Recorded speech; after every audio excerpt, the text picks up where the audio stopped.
Hey guys, Petzlman945 here. Welcome back to another video. In today's video, I am going to be stating 10 reasons why Star Wars Knights of the Old Republic, or KOTOR, and Star Wars The Old Republic, or SWTOR, as their acronyms are more popularly known, are the best Star Wars games.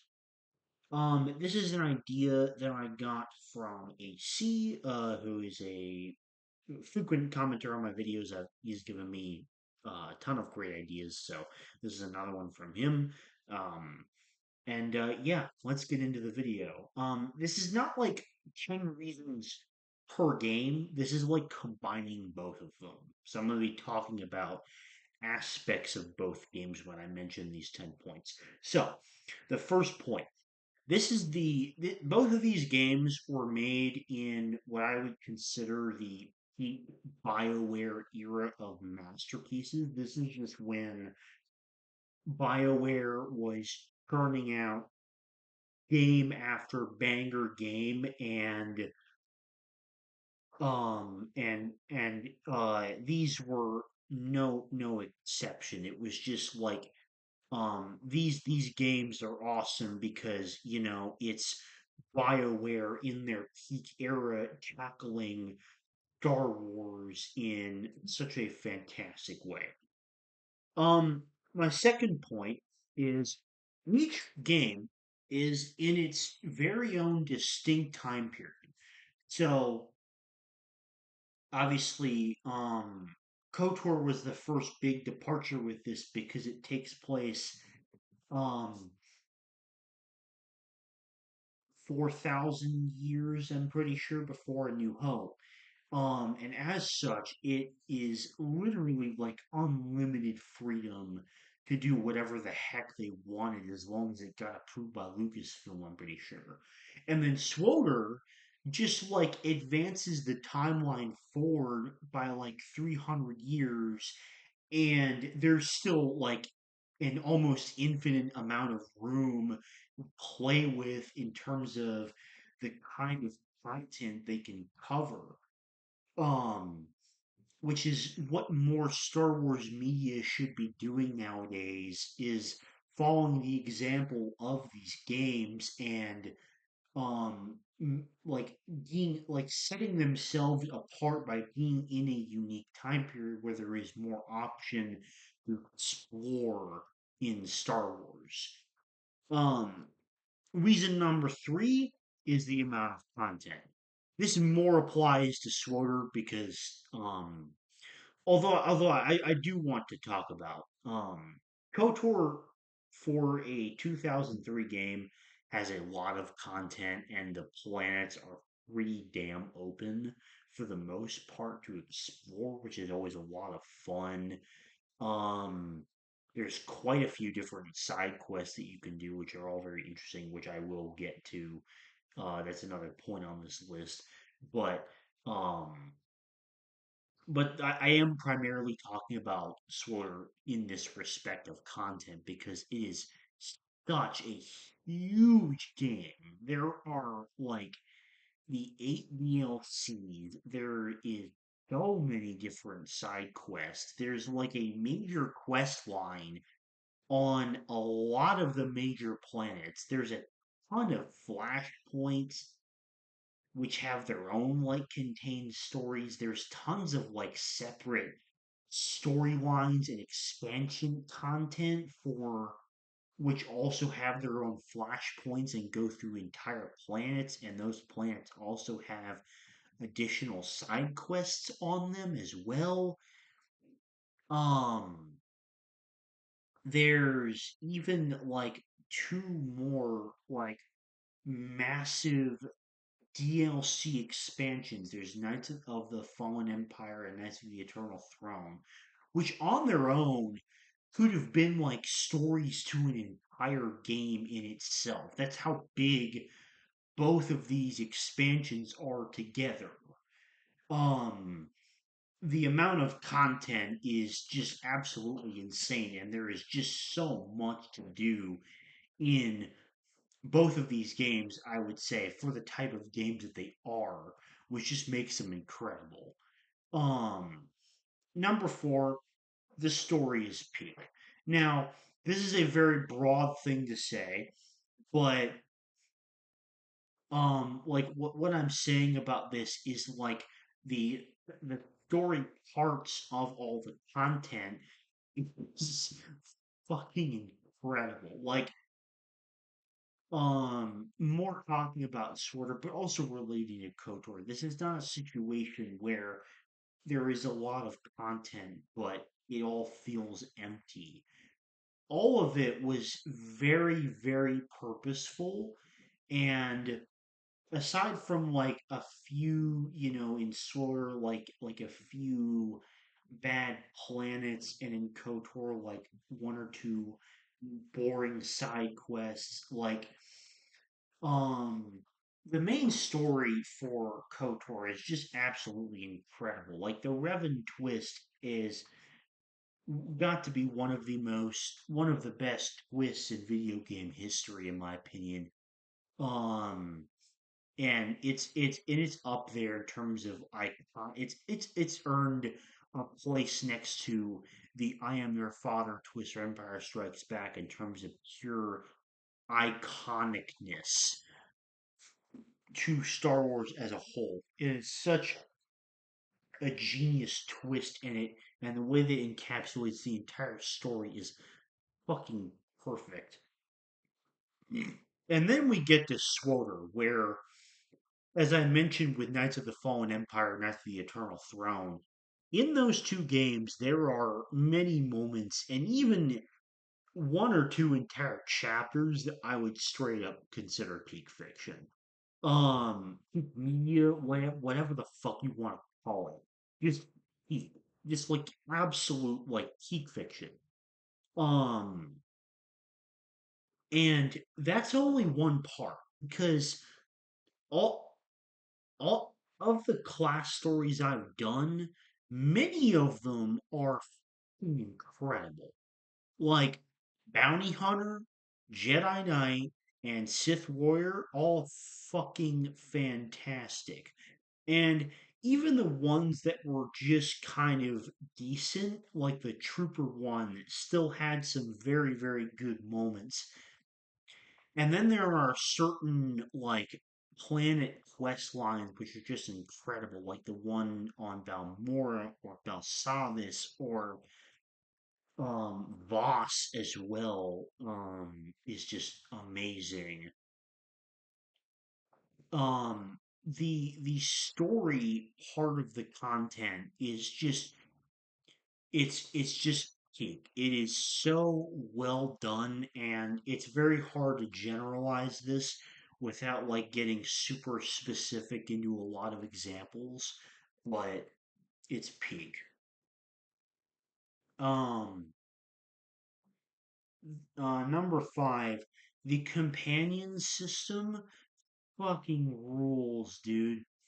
Um, the companions that you talk to in KOTOR are perhaps the best part of the entire game because you get to meet and journey along with such a large variety of interesting characters, and I think that this is really BioWare. I'm gonna be kind of like relaying several points here, but like this is like BioWare in their prime, being able to approach Star Wars with such neat ideas and create extremely interesting characters like Jolie, the Gray Jedi, um, Canderous, the war-torn Mandalorian who like just has really interesting ideas about like what being a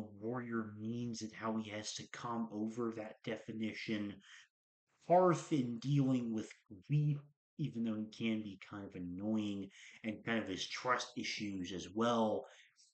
Juhani and her conflicted morals, Zalbar and his just crazy family tragedy, and everything like that. And then even like HK just being this really funny killer assassin boy with a bit of mystery to him because you don't really know much about him or where he comes from until the Revan twist.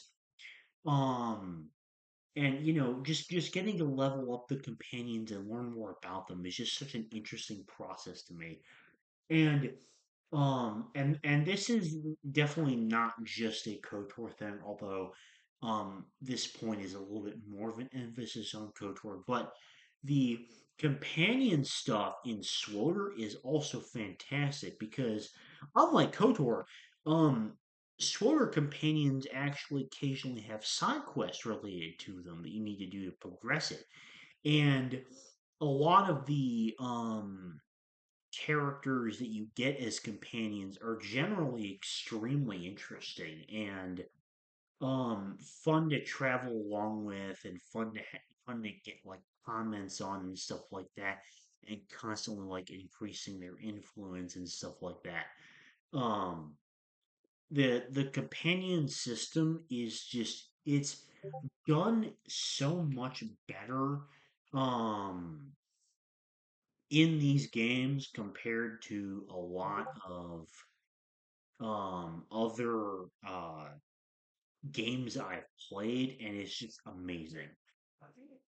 Point number six, the planet designs are fucking incredible. This goes, I would say, equally for both games, maybe a bit more for SWTOR because of the fact that there are just a lot more planets that are able to be explored in that game. But um to kind of go through each game um and the examples that are there is Horribon, which is an incredibly interesting planet to be able to explore to learn more about the Sith.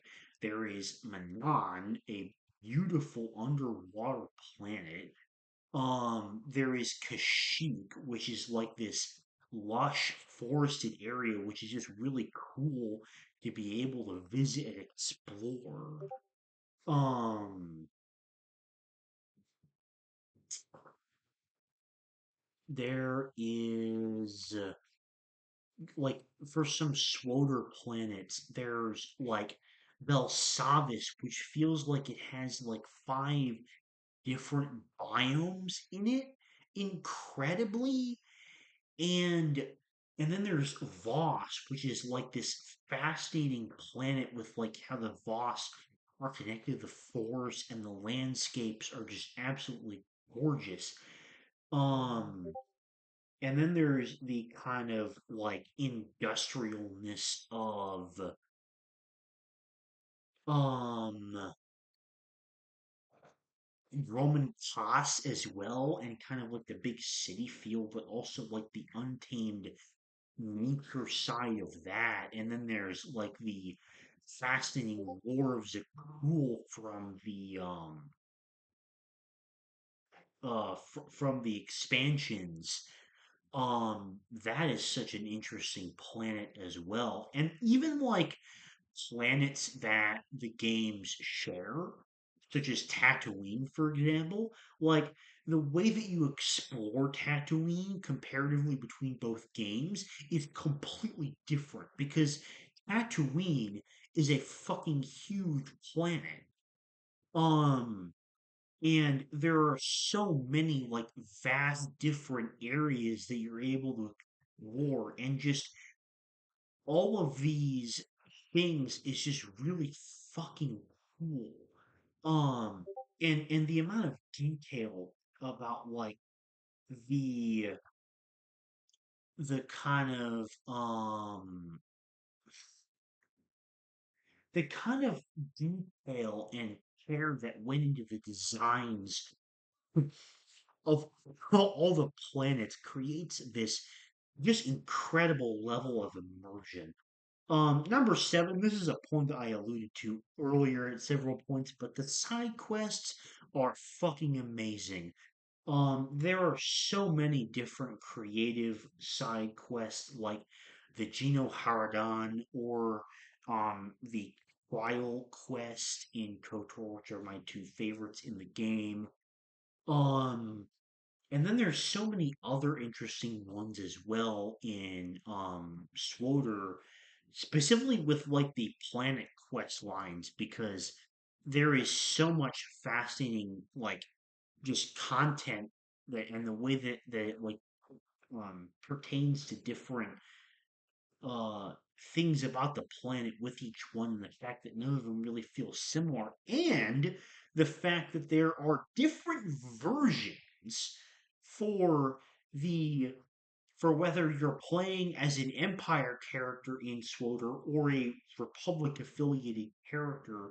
There are different like um quests for both, which in my opinion is just incredible. The fact that there is that level of difference, even. Um, my eighth point is the fact that while SWTOR is not quite as old, it is still a 14-year-old game.